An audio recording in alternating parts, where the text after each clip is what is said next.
Hey folks, my name is Benson. We're about 35 kilometers southeast of Ottawa, and I'm starting a farm. And I'm really excited to share with you all the stuff that I'm doing here, all the learning I do. I get all the learning I do. Yeah, I guess I want to share. I want to share my experience. I've been really inspired by a lot of the other YouTube channels out there that are sharing their farming experiences, small farms specifically. I don't want to name them because there are so many, and I would miss some. I'll include them in videos in the future. Anybody who I've learned from and who I think is cool, and etc. So, and I'm really lucky to have a friend named Benny. He's going to be editing these videos so that they can go on YouTube, because I don't really know how to edit videos. So, thanks, Benny. So, what we're going to do today, it's a beautiful fall day, so I figured that we could go on a little farm tour, take a little look-see around, see what we're working with, see what the plans are for the future, see what we want to do with the place, see where we're going, see where we're at, see what we've done so far, and let's go take a look. First stop on the farm tour is this big, beautiful field. It's been getting cut for hay organically for the last many years, at least 30. So it's good, clean land. It's pretty flat, very flat actually. It's got ditches on along the there's my finger, along the contour, not along the contour. I guess the contour of the field. Yeah, along the contour, along the perimeter, along the outside.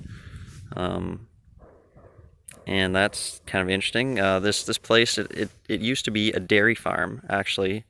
Actually, I don't know the exact dates, but over 30 years ago, for sure, maybe more than that, that it hasn't been a dairy farm. But back then it was a dairy farm, so that this was, I imagine, the pasture for the animals. And then there's actually a barn foundation back there that we can go look at in a little bit. And so this here is the field. And what are our plans for the future? What have we done here? We haven't done anything. This was cut for hay before we moved in, and there's a little bit of hay left actually here. The second cut, I guess, wasn't long enough for it to be worth it to take. So there's some, you know, it's not good for feeding for animals, but it can be used for mulch. It's a little bit labor intensive to come get it, but I've been coming to get it for mulch for some things, and I'll show you where I've been using it in future videos, and maybe even in this video. But here, this is stop number 1, the field. Plans for the future. I would like to get livestock, sheep specifically, maybe a couple cows, a few cows, but cows, we'll see about that. And chickens, definitely chickens. Chickens for sure out here. And these are going to be in silvopasture lanes. I want to do something kind of similar to Richard Perkins up in Sweden, Ridgedale Permaculture. He's got really interesting silvopasture lanes going on with his animals and his fruit trees, and then bushes in there. But it's all in very clear lanes, so it's easy to graze it, and it's easy to. Anyways, really interesting stuff that Richard Perkins is doing. I would really recommend checking that out. But those are my plans for out here. Yeah, moving on to the next stop. Next stop, let's go to the barn foundation. It's pretty close. I should mention this field is about 10 acres, and there's actually more field full of goldenrod and other stuff, not grasses, not many grasses anyways, at the back. So back here, and it's a little bit bigger than this field, as a matter of fact, and that's pretty cool. And I should also mention, it's going to take I'm not. It's going to take a while to plant this up with fruit trees. I'm for the next few years. I'm actually going to let the same farmer who's been cutting the hay here. He can cut that, and I'll slowly kind of chunk away at it, planting fruit trees and getting more and more animals to graze and forage on the field. Because I want to start small and scale up. You know, I don't want to start too big and have too much on my hands in the beginning. So that's what I'm doing. That's my plans here. Yeah, just thought I'd throw that in there. Let's move on. Moving on to the barn foundation. Time to go to the barn foundation. It's a pretty fun spot. So this is kind of cool. This spot, you can't even see the foundation actually, because nature has been building soil on top of here for the last who knows how many years, at least 30 years. So, but you can see here, this is the edge of the foundation. And there's some Manitoba maples popping up in here. There's lots of mosses. There's chickweed. There's grasses, all growing on top of this barn foundation. So that's kind of cool. Might do something with this foundation in the future. It is cracked, so it's not in the best of shape. But that's cool. So there's the foundation. Moving on, here's a garden. It was just plowed last week. This garden I'm going to be growing in next year. Right now it's fall, so next spring, let it sit over the winter. You can see it's a little messy on the ends with, you know, when you do things with big machines, but that's just the way it is with big machines. This is going to be a no-dig garden moving forward. I just got it plowed just cause I guess. I don't really, why did I get it plowed? Who knows? It's a lot of work. It would be a lot of work to set up all these no-dig gardens just purely by laying material on top. So maybe that's why. You know, there will be some weeding to do in here next year, but that's okay. Plans for the future. What am I going to do here in the future? Well, we're going to be planting lots of mixed vegetables. Next spring, we'll probably be laying compost on top here for beds and forming beds with walkways, permanent raised beds, kind of similar to the J.M. Fortier style of growing. The Market Gardener, great book, good YouTube channel, good master class, a lot of good stuff from J.M. Fortier. So that's what we're doing here. This is, I guess that's what I'll call it. This is the J.M. Fortier style garden. That's what we're doing here. Although we're not using a BCS tractor, so that's maybe one small change from his style. But this is the garden, one of them. And now the next place to go, I'll take you to the no-dig garden, kind of the Richard Perkins style no-dig garden. Here we are at the, this is not the no-dig garden, this is the wood pile. I figured I'd show you this first, because this is me and my dad, we moved this, my dad and I, we moved this, oh geez, I don't know, 3 weeks ago. It's a lot of wood, 10 cords. This isn't all of it, there's some more inside, but that's what you need to heat a house for a Canadian winter, at least an Ottawa winter. This much wood. It's a lot of wood. There you have it. So, here we are. This is the no-dig gardens. Don't they look beautiful and gorgeous and amazing? And I am so looking forward to working in them. Sometimes I don't know how to speak. Very much looking forward to working in them. And back there, that's another garden. Plowed, just like the other one. The tarps are there because the plow wasn't able to make it all the way because of a tree line and a shed over here.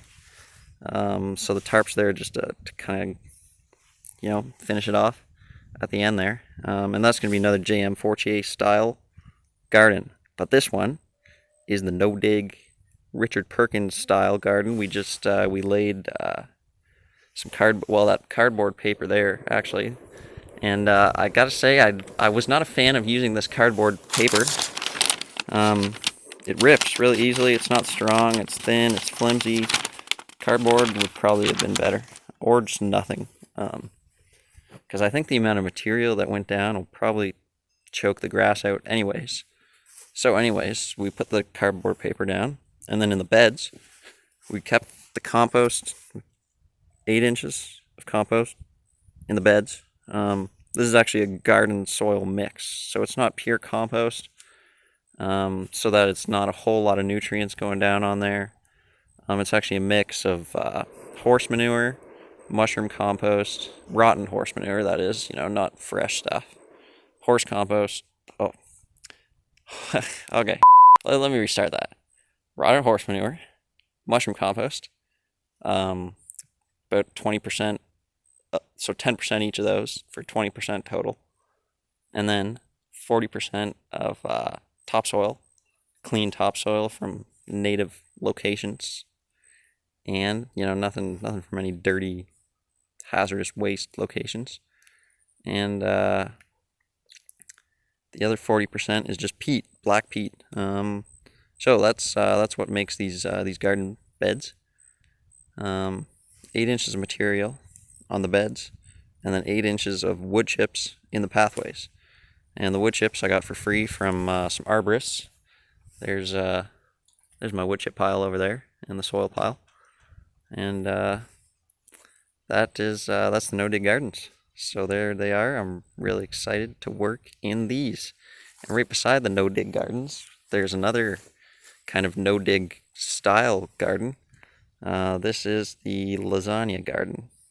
Not over here. This is garlic.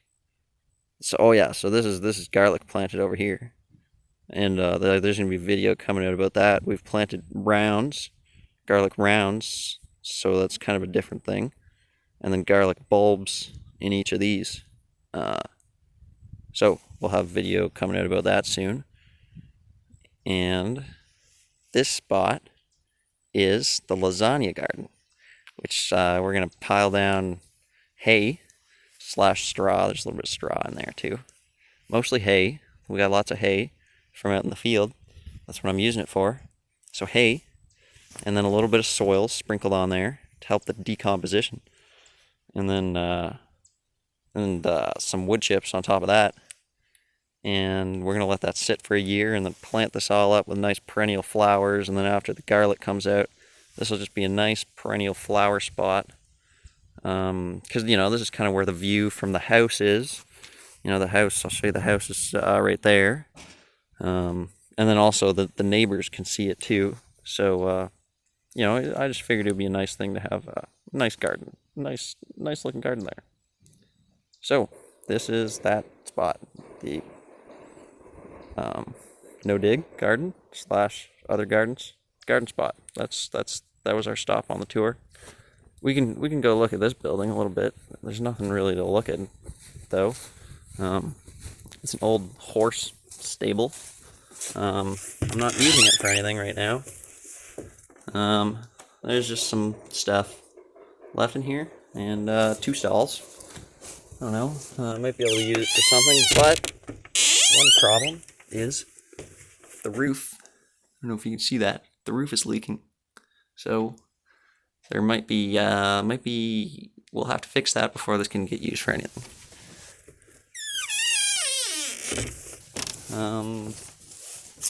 Next stop.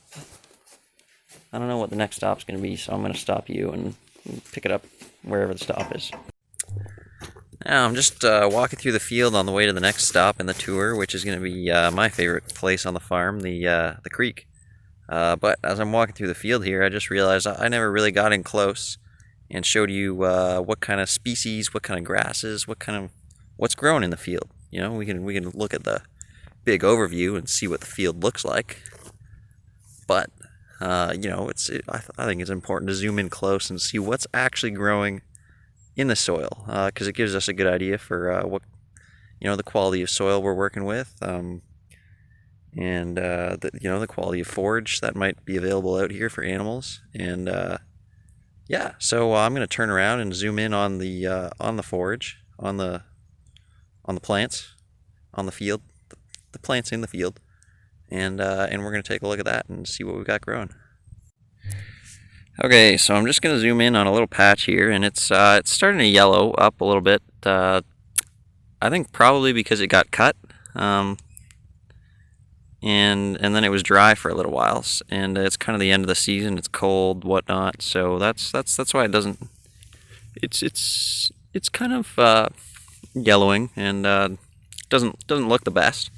But we look down here, zoom in. We've got a nice diverse pasture. You know, you got your dandelion here. You got a bunch of different types of grasses. You got some clover in here. We've got, geez, what else have we got in here? This little one, I'm not sure what this is, but we're going to be doing field surveys in the future of and we're going to look at all the plants growing in the fields, identify what species they are, and what they're good for. So if you're interested in that in the future, we'll be going through and identifying lots of these plants in more detail. But for now, I just wanted to take a look at it, get an idea for what's out here. We got some vetch, a legume. The clover's a legume too. Dandelion's got a good deep taproot. The grasses are great forage. This stuff, I'm not sure. Because I don't want to say if it's chickweed or not, because I'm not 100% sure if it is chickweed, and I could be wrong about that, and I probably am wrong, actually. So we'll identify this one, and yeah. So that's what we've got growing in the pastures, and stay tuned for more in-depth look at that. Now I'm gonna move on to. It's a little bright over there. I'm gonna move on to over here. We're going down here now.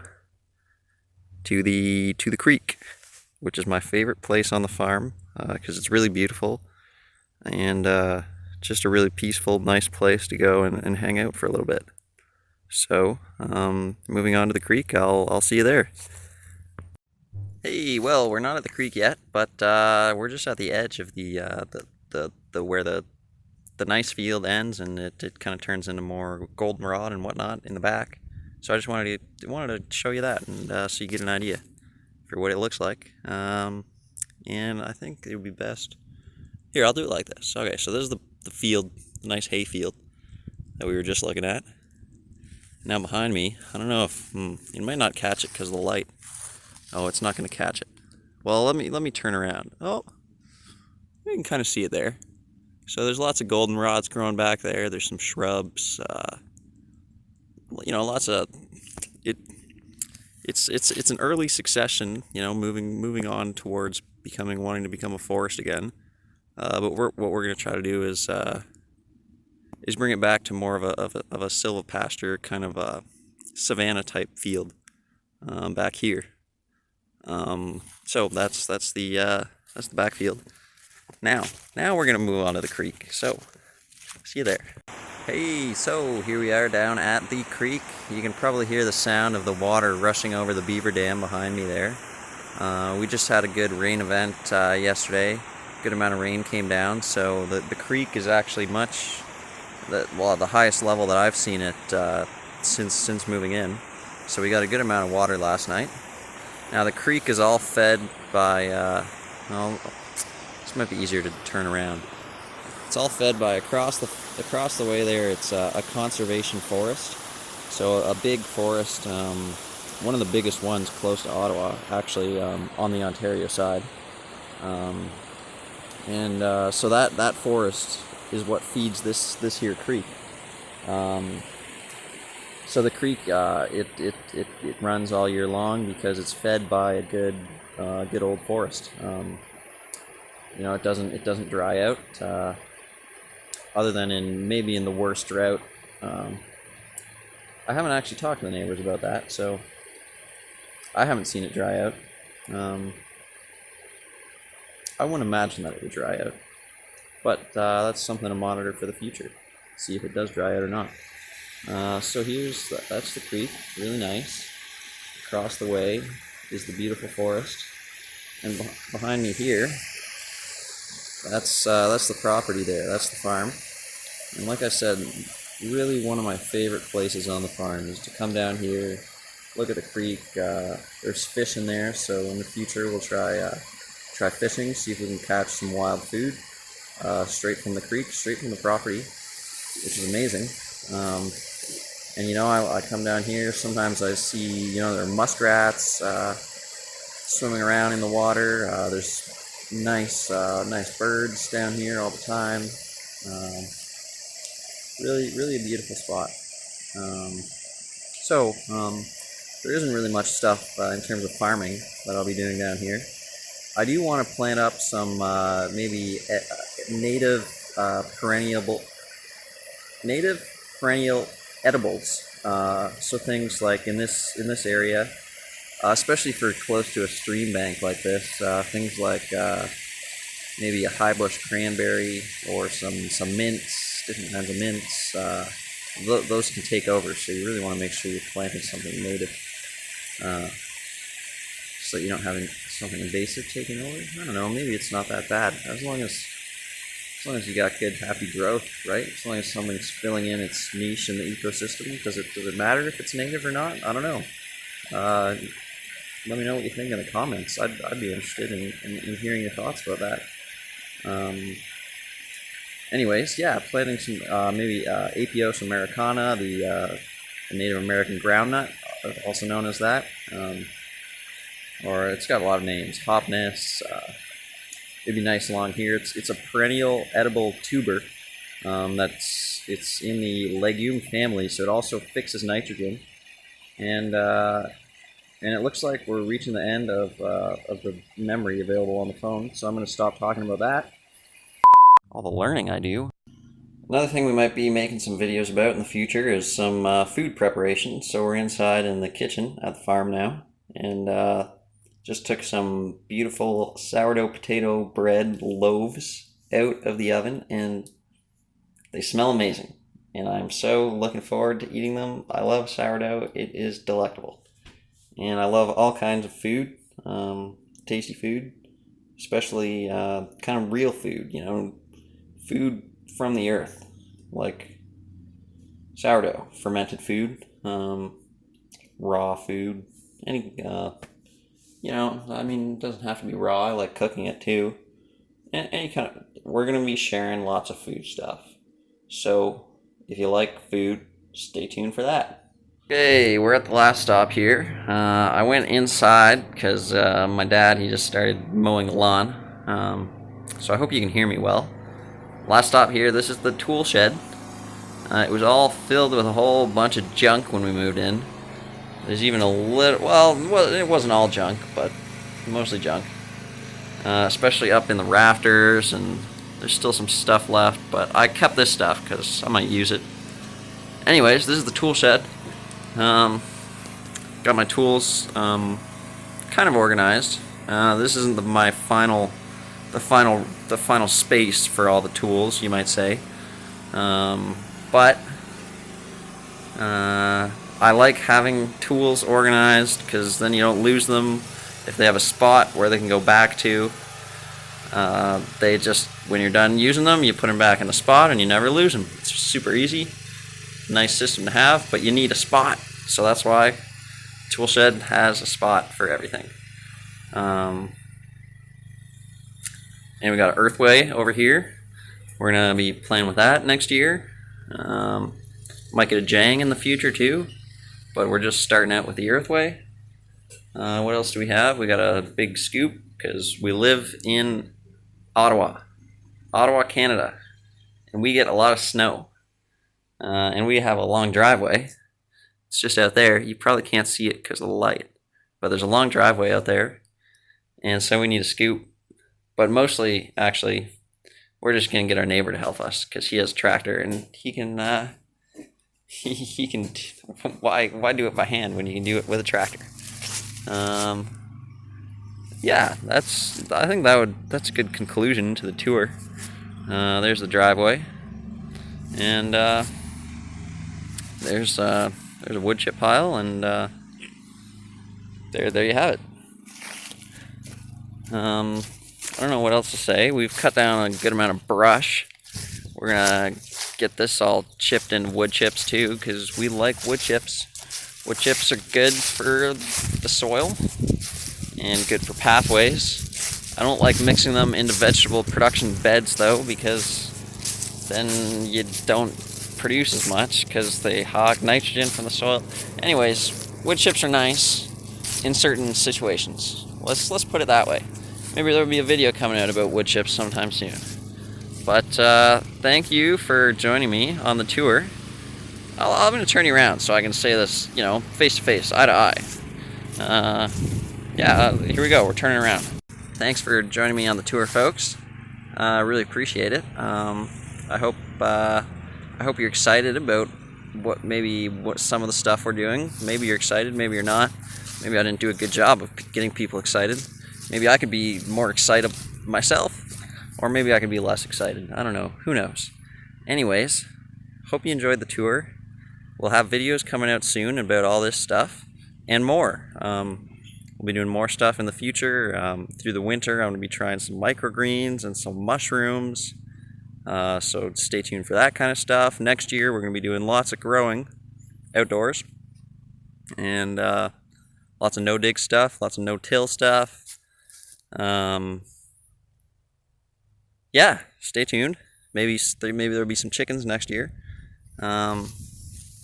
Maybe some greenhouses will be going up. Maybe some caterpillar tunnels will be going up. Thanks for watching. See you next time. All the learning I do.